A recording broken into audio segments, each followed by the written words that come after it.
Hey everyone, welcome back to Journeys with Jeff. This is part 2 of the Dan Blanchard show. Our guest from last time is going to spend another half hour with us. And I just want to make sure to point out to you guys, if you know, have people, people in other parts of the country or the state that don't get Nutmeg TV or WHC TV or Hartford Public Access, have them go to YouTube. All of Journeys with Jeff's are on YouTube. Punch in Journeys with Jeff, WHC TV, and they can get they can see the show on YouTube. And hopefully there are a number of you people out there who think that this interview with Dan is important enough for a lot of people you know who don't live in the area to watch. Something that I want you to think about. So at any rate, Dan, we'll pick up where we were last time. You're in high school. You started for high, and you were saying you were a freshman, and you went out for the wrestling team. I did. And what happened as a freshman? Well, it was interesting. The last show we talked, I told you about how I wrestled like 2 days or 2 practices in 8th grade. Yeah. And then went to a tournament on Saturday and took first place. You know, so I was like, oh, I'm going to wrestle. I seem to be good at it. So I went out my freshman year, and I actually started off the first week or 2 on the freshman team. And I was like, I think 7-0, undefeated. So then I went like about a week or so on the JV team, and there I was 6-0. And then I went to the varsity team maybe like 3 weeks into the season. I was the varsity wrestler, and I ended up having I won my first varsity match. It was against Ram High School. I remember that. I was a freshman wrestling a senior. And I went 10-7 that year on the varsity. And I remember that weight class was pretty stacked that year. It was a 126-pound weight class. I remember like every 3rd or 4th guy I wrestled was like the senior captain. And I went 10-7. I placed in the States as a freshman. So I had a great freshman year. Got Rookie of the Year. And by the time you were a senior, you're now a high school All-American? Yeah, I was a 2-time junior Olympian, 2-time state champ. Broke the East Hartford record for most pins in a season. It was quite a run, and as I told you in the last show, Jeff, I thought sports had saved me, particularly wrestling, because it allowed me to take the fighting off the streets and onto the mat. And and fighting, whether it's on the streets or on the mat, is never easy. But there was just something in me that just made me a fighter. So there I was on the wrestling mat, and many times I was outclassed, out-experienced, older, because I was 14 years old wrestling 18-year-olds. And I can remember clearly, come to think of it, I was wrestling Killenly. My freshman year, I was wrestling their captain, which was the returning state finalist. But I didn't know who he was, and I went out there and I pinned him in the first period. And when I came back, everybody was looking at me like I did something wrong. I was like, what? What did I do? What did I do? And they're all like, do you have any idea who you just wrestled? And I go, I don't know, it kind of seemed like a nobody, I guess. And they're like, that's last year's state finalist, returning state finalist. You just pinned him first period as a freshman. So, I had some amazing moments in my freshman year that carried Jeff all the way through. And you also played football. I did. I played football. What position did you play? I played a lot of different positions in the youth league, and by the time I got into high school, my freshman year, I loved playing defensive monster back. I was a top-notch defensive player, super athletic, and they just put me where they needed me to stop the other team, and I did it. I stopped the other team. We went undefeated that season, had a great season, and then 3 years later, when I'm in 12th grade, we became state champs.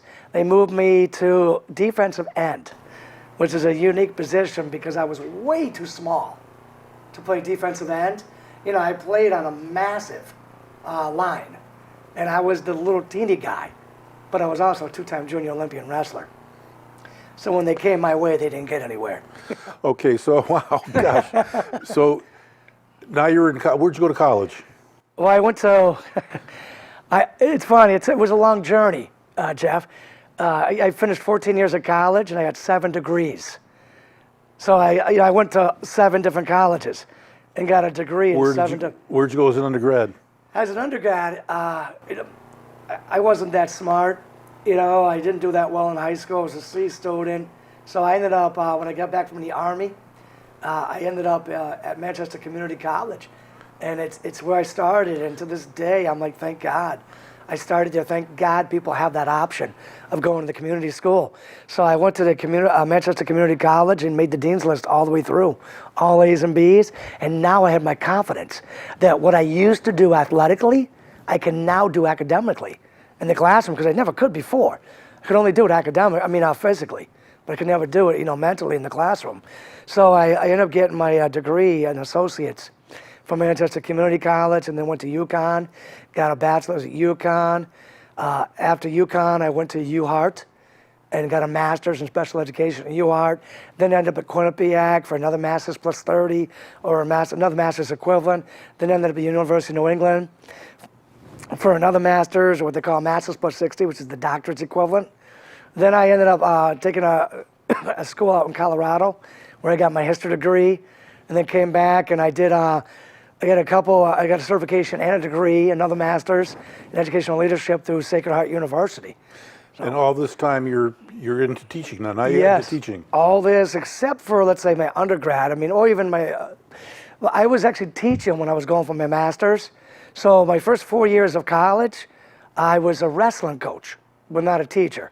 And I was a football coach too. I was a wrestling coach, football coach. But as soon as I graduated with my bachelor's, I got lucky. And I landed in an international prep school with just a bachelor's.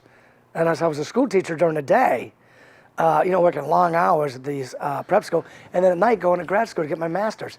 So the rest of the way through, I was always working during the day and going to school at night. And you've had 5 books written and published.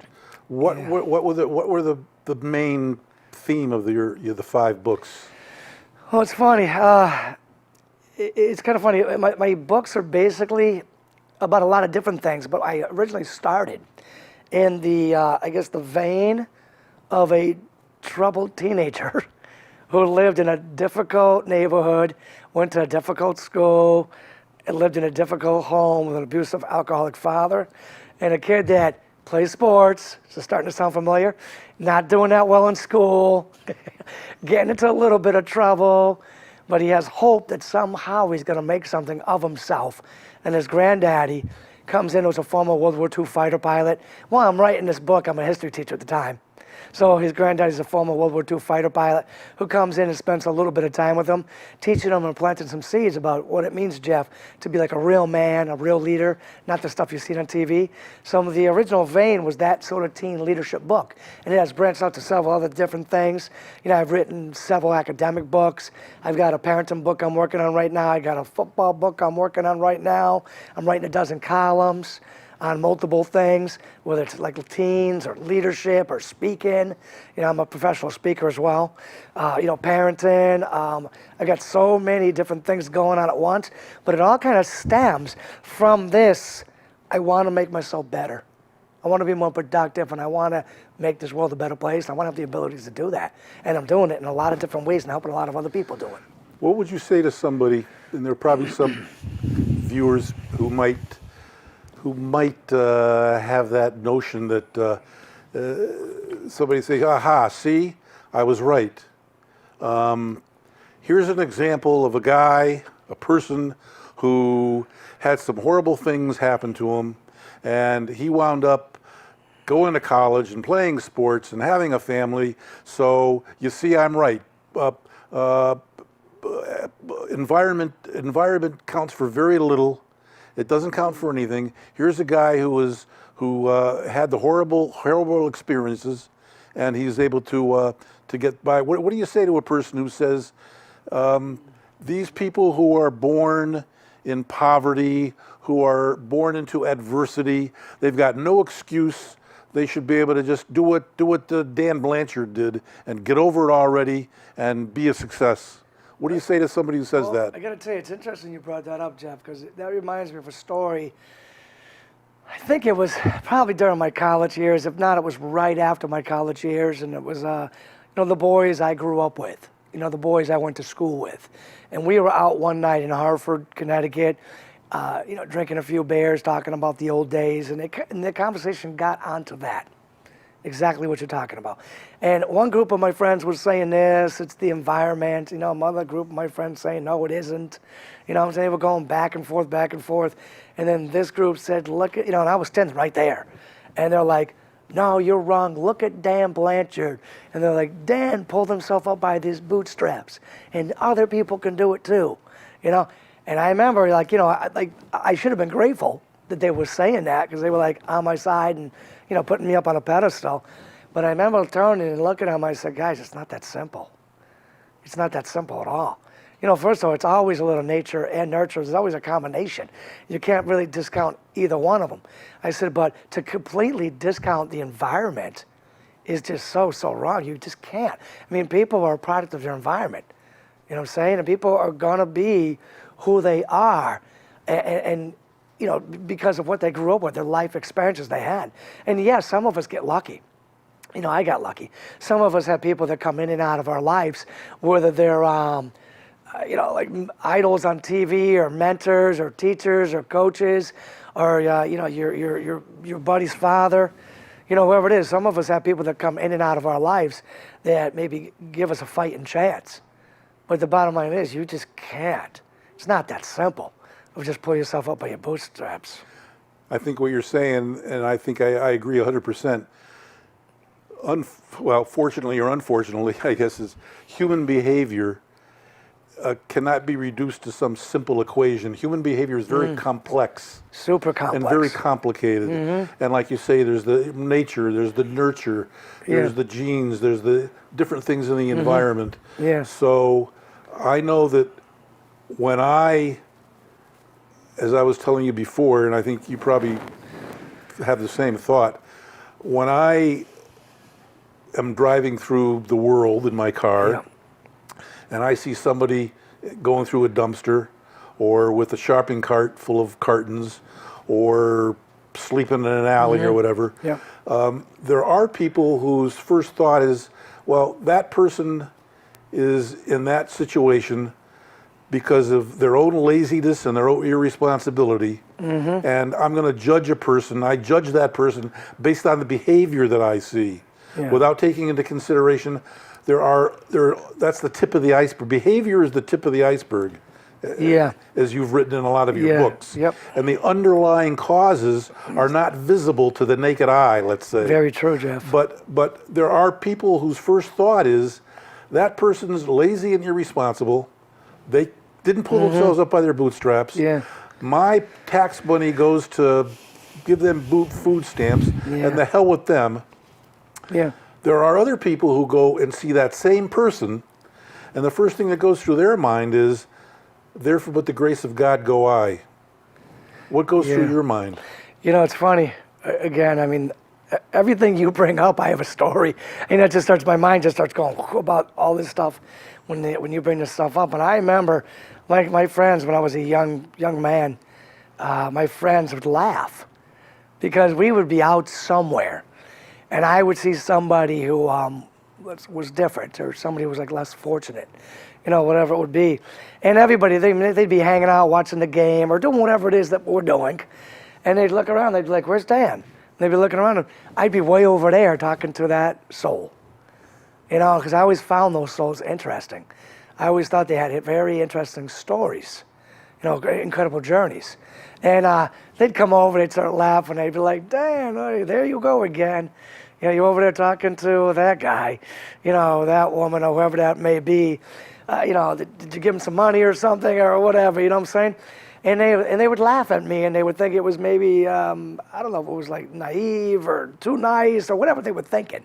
But for me, like, you know, I always found those people interesting to talk to. You know, there was always something in me that intrigued me with them. And there was times when people would say things, and you know, that weren't considered to be in the know or in the right group or whatever. And they would say things, and I would listen to them and shake my head. And then I'd walk away, and maybe my friends, sometimes my own family, Jeff, would say, why did you just listen to that person? Why didn't you put them in their place and tell them how it really is? And I'm like, why? Why would I do that? I was saying what they had to say had some value. And they'd say, no, they were saying dumb things or whatever, things that weren't true, or, you know. And I'd say, well, you don't know that. And I know that. I said, you don't know that. Then they would say something, and I would say, walk a mile in their shoes and sit and see what you do. That's the bullseye right there. Walk a mile in their shoes. And see what you'll do. While some of those people you were describing, were being tended to be a little bit more judgmental. You were over there being compassionate. Yes, no doubt, Jeff. And I think that's a wonderful And attitude. I think that's probably how I ended up as a special education teacher. It's some reason it's just always been in me. Maybe because of what I went through. I don't know. Well, I'm sure, yeah, probably so. Like, you know, I know in Buddhism, from what I've read, they talk about turning poison into medicine. So you've taken, you know, you've taken some of your own slings and arrows of outrageous fortune that have befallen you, and rather than being defeated by it, you use it as a way to connect to other kids because you know what they've been through. I know you know how difficult it is for them. I got a funny story on that, Jeff, real quick that just popped into my mind. Back not too long ago, I had this young black student athlete, and I remember he colored his fingernails black. He had black fingernails. So I remember one day I said, "Hey, I'm just curious, you know, what's up with the black fingernails?" You know, and he goes, "I'm an angry young black man." And I was like, "Good," you know, which kind of a surprise. He wasn't expecting me to say that. And I was like, "Good." And he was like looked at me like, "What do you mean good?" I said, "You can use that. You know what I'm saying? You can funnel that. You know, I get it. I get that you're angry. I know you've been through a lot, man. You know, and being angry is fine." I said, "Now that's your energy. Funnel that, and that's energy." Yeah, that's great. To go out and do something. Oh, beautiful. I love it. Yeah, Wow. absolutely. And I try to preach that to the kids because a lot of the kids that I work with are angry kids. My brother was extremely angry. You know, every now and then I feel mad at the world. I get it. You know what I'm saying? But to me, that doesn't have to be something that's bad. That could be something that can be used as energy and funneled in a very positive direction. Did your older brother ever get it together? Unfortunately, no. No. He never got it together. He was in and out of jail constantly. I was constantly picking him up after another year in jail or 6 months in jail, whatever it was. And then when he wasn't in jail, he was living under a bridge. And Jeff, sometimes I would go visit him. I'd go under the bridge. There'd be like a little teeny fire. There'd be other homeless guys. I was never afraid of them. You know, I'd go there. Sometimes I'd bring a couple beers or something and just sit by the fire, drink a beer or two, and just talk to him and his little 3 or 4 other homeless people living under a bridge. And, you know, my friends and family were like, "What, are you crazy? You can't go there. Or go there alone? What, are you nuts?" I was never afraid to go there alone and hang out and just talk to him for about a half hour. And given the adversity of what your brother went through and probably what the other people he's with, you would say that your brother, sadly, is probably the rule and you are the exception in terms of numbers-wise. People who have, but there are a lot of people, unfortunately, again, going back to this judgmental thing, there are people who they would look at you and say, he's the rule. Dan Blanchard is the rule. But you're the exception to the rule. Not in my way. I've been teaching over 20 years. Yeah. And I'd say the majority of my students are like my brother. Yeah. You know, angry, dysfunctional. Yeah. You know what I'm saying? Very important point. Yeah. Before we, you know, again, we're running out of time. I want to just make sure to point out a couple of things. This is one of your books, Dan, The Storm. Yeah. How young men become good men. By Dan Blanchard. There are people who probably are viewing this, and this is one of your 5 books that you've written. They might want to know how they can get a hold of a book, or if they have something they want to ask you more information or get in touch with you. Yeah. What can the viewers out there do? Well, yeah, that's easy, Jeff. If the viewers want to, you know, get a hold of me, get some more information from me, you know, trade emails with me, it's easy. I have a website, danblanchard.net, or granddaddysecrets.com. They can even Google. You just Google Dan Blanchard authored, Google Granddaddy Secrets. I'm all over the place. You can, you know, get on my website. I'm all over social media, you know, the Facebook, you name it, Twitter. I'm on all of them. So you can find me very easily. On my website, there's a contact. You get my email address right there. Just email me.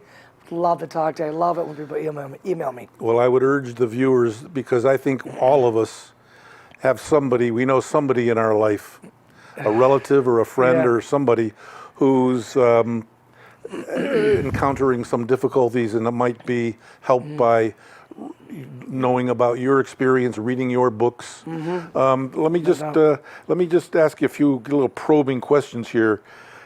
Have you come to the realization now that, let's go back to your dad. Have you come to the realization that he couldn't have done otherwise, given his own causes and condition? Yes. Recently, my father was in the convalescent home. He had fallen and hit his head. And when he was in the convalescent home, they diagnosed him as like a personality, I think is what they called it. But it basically means, and I said, well, what does that mean? And they go, it means that he's just incapable of having a healthy relationship. So when I look at the way he treated my mother, when I look at the way he treated my brother, me and my sisters, when I look at the way he treated his friends, and it really wasn't his fault. Like, he couldn't help himself. Like, he could never keep friends. Every one of us kids, as soon as we could get out of the house, we were like running. As soon as we could get out, we were like, out, get me out of here. And I feel bad for him. He self-medicated, with lots and lots of alcohol. Eventually he stops, but he self-medicated. So, it was really, some people would say, oh, he could have been a nicer father or a better husband or whatever. But it kind of doesn't look like that was going to happen. That wasn't in the cards.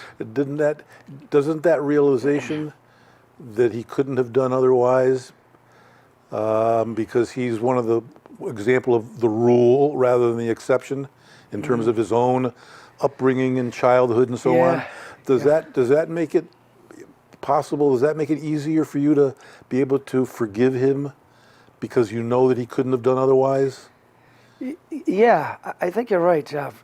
It does. There's some days, if I'm on the phone with him or if I'm talking to him and he's kind of like rubbing me the wrong way and being manipulative or accusing me of something or whatever he's doing, the anger comes back.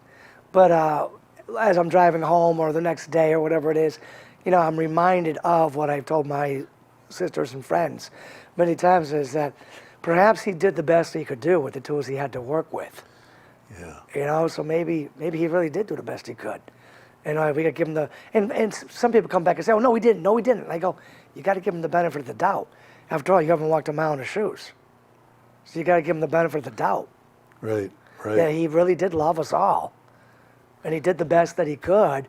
And sometimes I feel bad wondering about what's going through his head. Has he felt like anguished his entire life? And if he has, then that's sad. It's sad. He's been tormented his entire life. And then all of us around him are not going to give him the benefit of the doubt. It's difficult. It's tough. I'm curious. What is that? Oh, New Britain High School, Man Up, Building Better Men? Yeah. What's that? This is a program that New Britain High School guidance counselor Eddie DeJesus started. And it's basically for boys that are a little rough around the edges, that don't necessarily have like a father figure at home. So me and Eddie DeJesus run a Man Up program at New Britain High School. We meet every Monday after school, and we do other things too, on different days. But we definitely minimum meet every Monday after school, and we basically teach these boys what it really means to be a man. And again, it's not the stuff they're seeing on TV or in their neighborhoods or homes. We show them what real men do.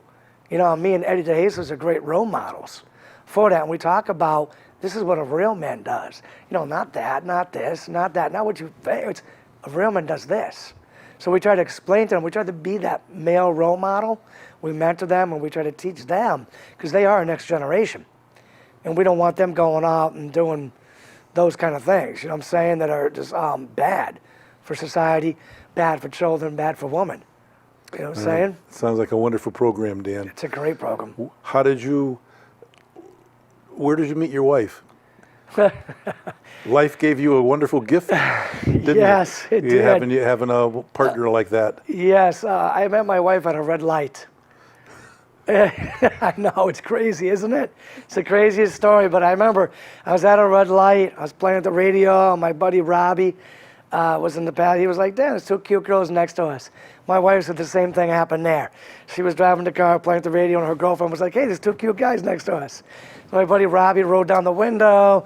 Their window went down. It was like, "Hey, how are you?" And next thing I know, we're married. And that's how many years ago? We've been married 20 years this June.